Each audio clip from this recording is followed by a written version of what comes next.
Vincent. Bonjour Fabienne, bonjour à tous. Vincent, ce matin, vous nous parlez d'une innovation sociale qui devrait faire du bruit. Le gouvernement l'a lancé hier. Ça s'appelle les contrats à impact social.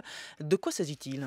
Alors oui Fabienne, la surprise est venue de Martine Pinville, une secrétaire d'État plutôt dans l'ombre qui ne fait pas beaucoup de tapage. Elle est en charge du commerce, de l'artisanat, de la consommation et de l'économie sociale et solidaire. Dans les faits, elle s'occupe potentiellement de beaucoup de monde. Et hier donc, on a appris le lancement officiel des contrats à impact social. Et si cela risque de faire du bruit, c'est parce que c'est une idée tout droit tirée de chez nos voisins libéraux anglo-saxons. C'est la déclinaison française de Social Impact Bonds, imaginée par les amis de David Cameron et par ceux de Barack Obama. Le but, c'est de faire financer un programme social innovant par un investisseur privé qui sera remboursé ou rémunéré seulement en cas de succès par la puissance publique, c'est-à-dire l'État, les collectivités territoriales ou un opérateur public. Ces contrats d'un nouveau genre visent à expérimenter de nouvelles solutions dans les domaines comme l'échec scolaire, la réinsertion par exemple des prisonniers, la santé avec la lutte contre les addictions, l'emploi ou l'environnement. La secrétaire d'État a présenté son projet en visitant hier une entreprise parisienne de réinsertion, Ares, qui se propose de créer au sein d'un quartier populaire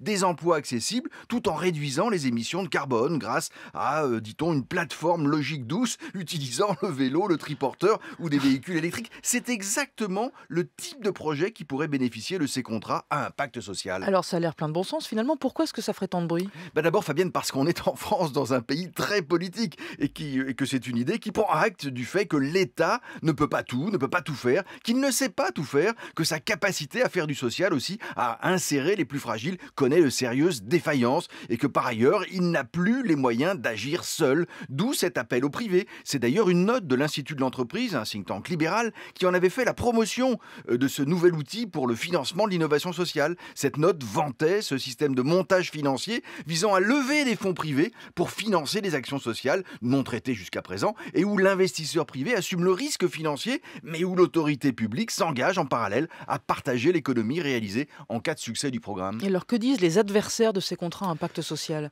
Ces adversaires sont d'abord opposés par principe à l'intrusion du privé dans le social. Ils se méfient des effets pervers des partenariats publics-privés. Ils disent qu'avec un tel projet, on privatise l'action sociale et affirment que la supériorité du privé sur le public n'a jamais été démontrée. Enfin, ils redoutent les mécanismes d'évaluation qui tiennent un peu de l'usine à gaz et ils craignent qu'au final, l'État en soit de sa poche, pire qu'il soit victime d'escroquerie. Ces risques existent-ils vraiment?